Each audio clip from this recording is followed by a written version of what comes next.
today we're going to be revisiting the Nolan Wells tragedy down in Mississippi. And I'm just going to be very forthright and honest with my commentary today.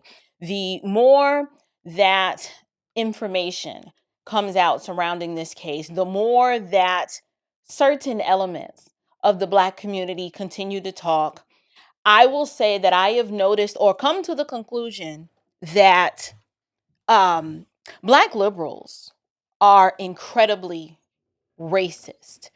I, grew up, politically liberal. I was never raised to hold partiality in my heart on the basis of ethnicity. But as I look back at certain situations and circumstances in my childhood, I feel confident in saying that there is something about the way Black liberals think and their worldview and their mindset.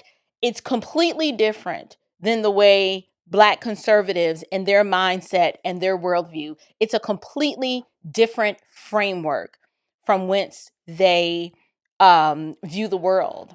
So what I want to do today is I want to show you guys a few examples of some clips featuring Black liberals, and I want you to pay attention to the way that they frame and shape a narrative where racism is not even in the room, but like a Marxist incantation, if you will, they will invoke the name and the spirit of racism to ensure that it is ever present. And what I realized is that for the Black liberal, they do not want to live in a world where racism and ethnicity is not a factor. And so what I want to do is I want to show you guys some clips. Take a listen to this first brain dead moron right here. I'm glad that she got rid of, I don't know if this is just a good lace front or if this a weave, but it is infinitely better than that hair hat that she has been wearing for the past couple of years. I do like this hair better on Jasmine Crockett. Let's take a look. Get your thoughts on the Nolan Wells investigation. Some people feel like it's racially motivated. What do you think? I mean, I think that specifically as Black Americans in the United States right now, we are always going to question whether or not there is a racial motivation, but also if you know the history of Mississippi, I think that you'd have to be blind not to question potentially what is happening, especially in the case of an 18-year-old who ends up deceased without his cell phone, without any communication whatsoever with anybody prior to ending up deceased, and he was out with his Caucasian friends, and then law enforcement tells everybody there's no foul play to be suspected. Now, a blind man could see that there's something to investigate, and so I want to applaud the legal team, Ben Crump and his team, as well as his parents, for not giving up and accepting no as an answer. Well, it sounds like you think it is racially motivated. I absolutely think that, I can tell you that we don't have any answers, but if you think that race is not something to look at, then you are not really trying to investigate. So what do you think? Well, I mean, you know me. I'm a civil rights lawyer. I mean, I'm looking at it, and I'm looking at the fact that these white kids deleted their social media accounts. It's not like they sat down and talked to law enforcement. It's not even like law enforcement decided that they wanted to sit down and talk to them. They decided, oh, the little Black boy ended up dead without his cell phone, without his friends, going and telling his parents, oh yeah, we got the cell phone. They got to go and track down the phone and find the phone. It looks like a racial thing to me, but hey, maybe we'll find out that it wasn't. Well, what's it? Okay. There's so much to unpack here, but the first thing I wanted to highlight and to make sure that you guys understand this, because asking Jasmine Crockett her thoughts on the Nolan Wells situation, having Ben Crump involved in the Nolan Wells situation, having Al Sharpton involved in this Nolan Wells situation, having Jamal Bryant involved in this Nolan Wells situation, and having Colin Kaepernick involved in this Nolan Wells situation demonstrates something that I don't think many of you have thought about it. I've hinted at it when I mentioned that this was a psyop. Y'all, this is a Democrat election strategy.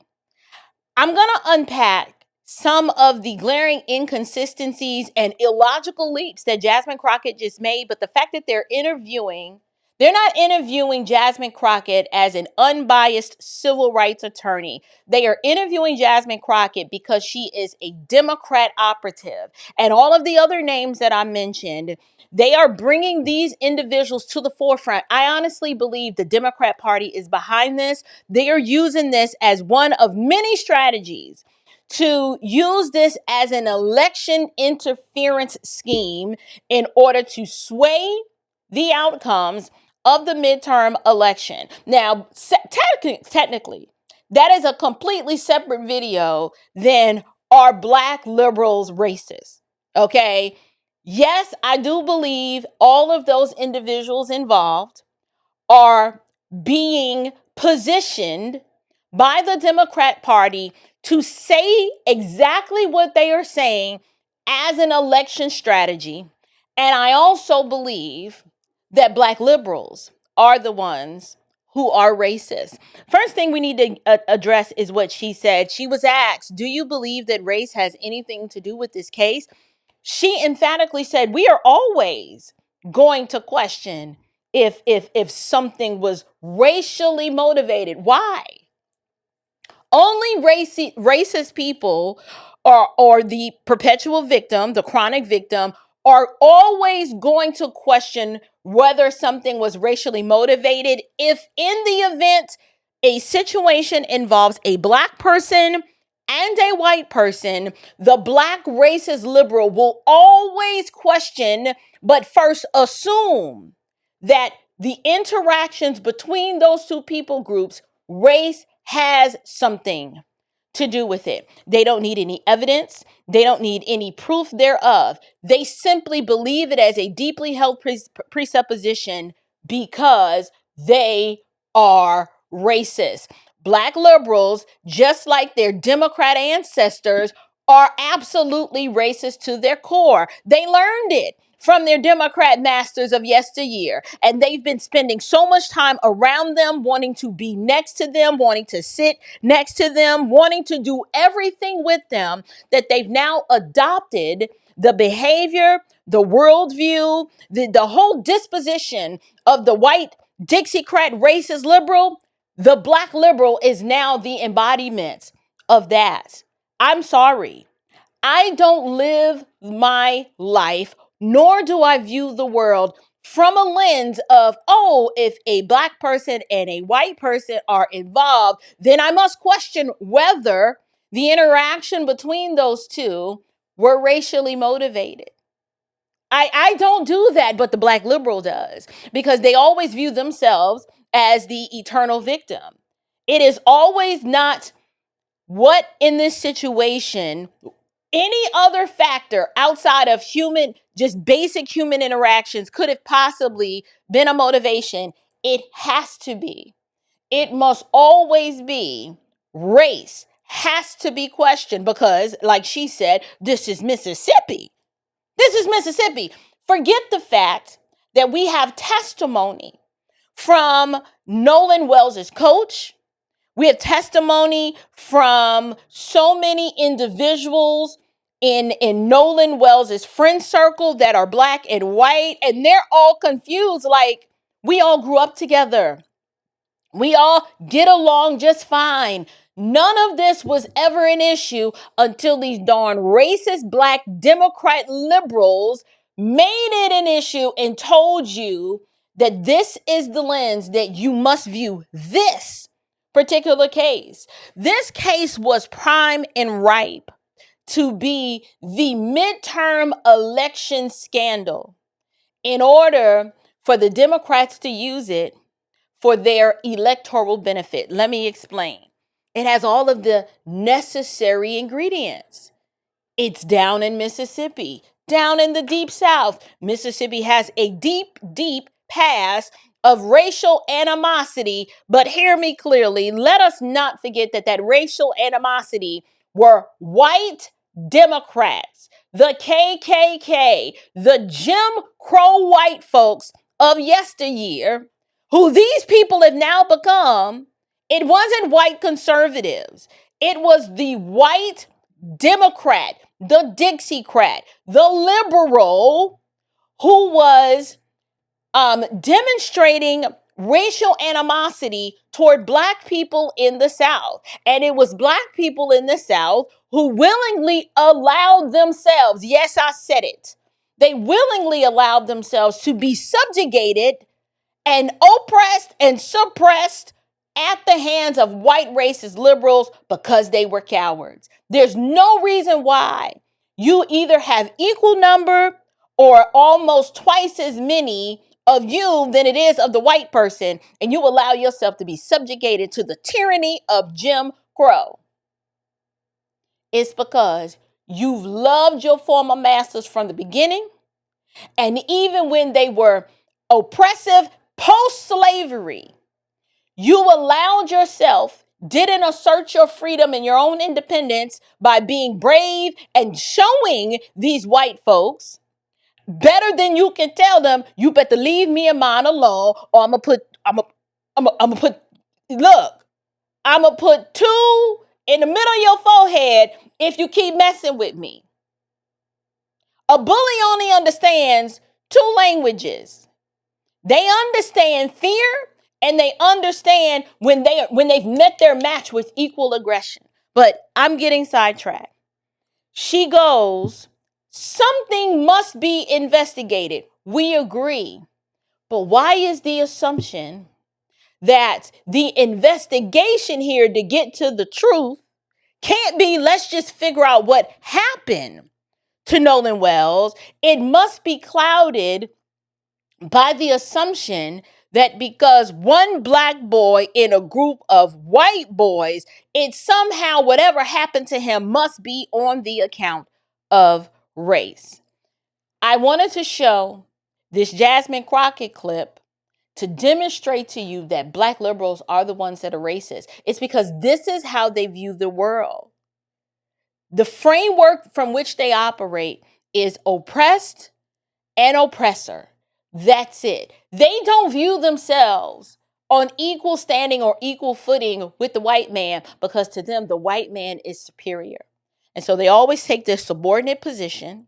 And as a result, that is what fuels their hatred. It doesn't have to be real. You don't have to have ever done anything to these people. They just inherently harbor this hatred in their heart on the basis of ethnicity because of their covetousness, the unforgiveness in their heart, and their inability to focus on what God has said about them, but rather they've abandoned the God of the Bible and they've bowed their knee to the God of blackness.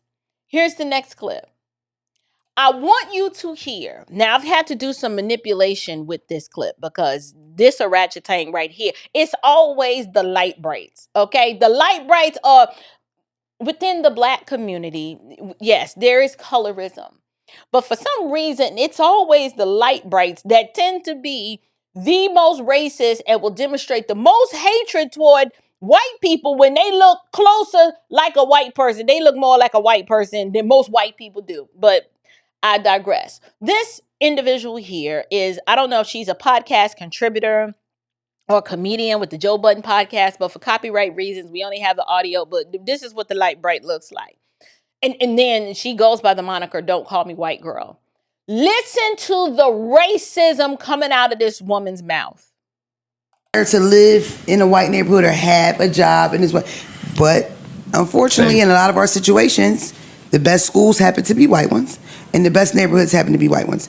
We're at a point right now where my kids ain't allowed to hang with white kids. Like you literally can't hang with these white kids. I promise you. And this is the thing.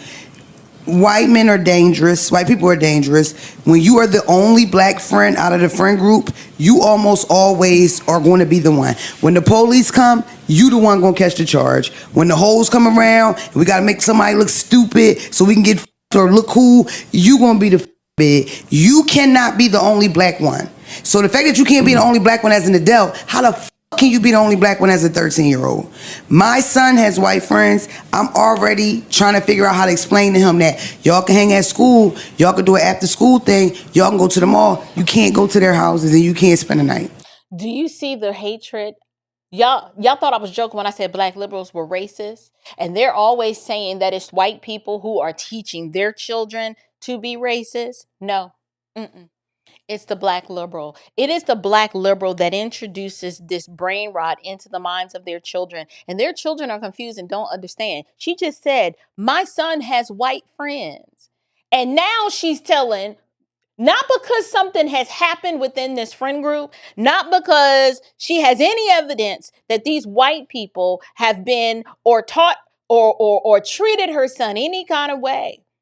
It's simply because she goes, well, now I'm telling him, you can hang with them at school, but you can't come. They can't come over here and you can't come over there. Don't tell me the black liberal.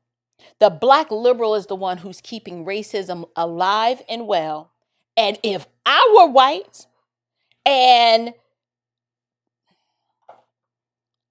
scripture tells us that we do unto others as we would have them do unto you.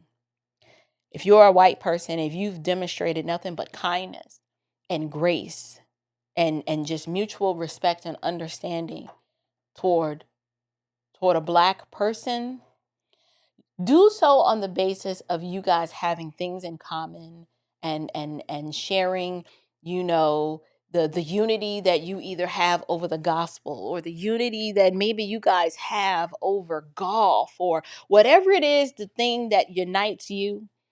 Make sure that your worldviews align, because this woman is telling you that white people are dangerous, white men are dangerous. Notice she makes these emphatic statements, and I'm curious to know on what basis and what evidence is she able to say this confidently, because last time I checked, a white man ain't never done nothing to me.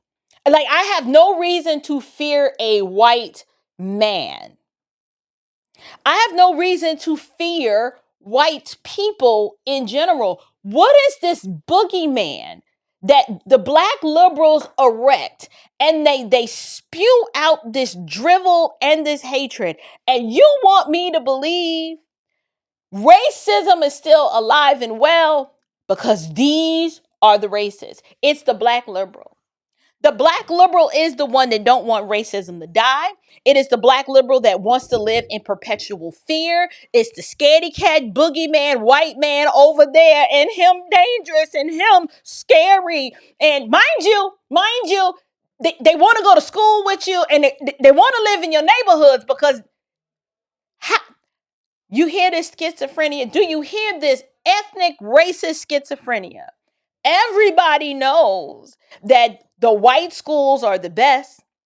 Everybody knows that the white neighborhoods are the safest and are the best. So you're always inching to live in their communities, to go and be educated and sit right next to them. But white people are dangerous and white men are dangerous. I'm going to say something. Stay away from people who think like this. This the type of Negro you don't want as your neighbor. You know why? Because the moment something happens, they don't need facts. They don't need evidence. They will just implicate and indicate that you must have done something to them simply because you're white. They don't need evidence, nor do they want evidence. The black liberal, to me, in my opinion, are the most racist demographic in this country. They ain't got nothing on the white supremacists. No, the white supremacists, I can't tell you the last time I seen a white supremacist, and that little conglomerate or gathering in DC was probably the loudest, quiet, widespread demonstration of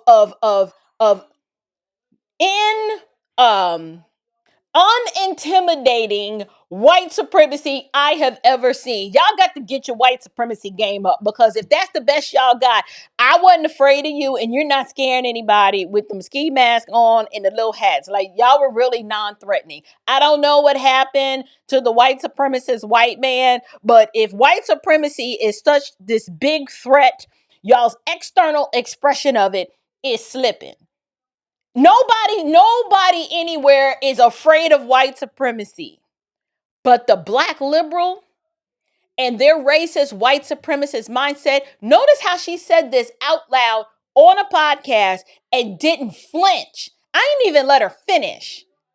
She is the one, these are the types that raise their children to be racist when their children are like, I mean, we all just get along. We're friends. Now you're telling me, Mom, did something happen? Billy invited me over. He's always been a good friend to me at school. I don't understand what the problem is.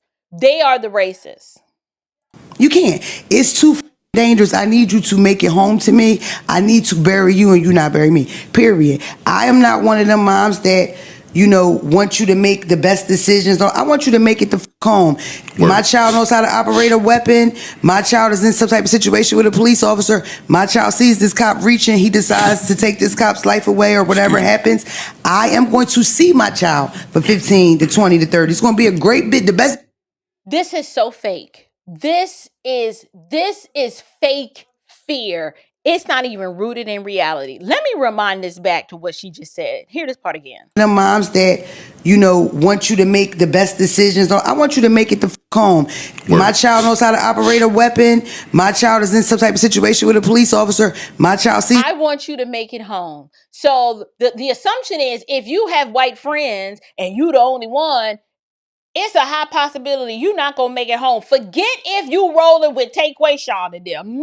No, that's not the threat. It's the white folks. Y'all, this is so disingenuous.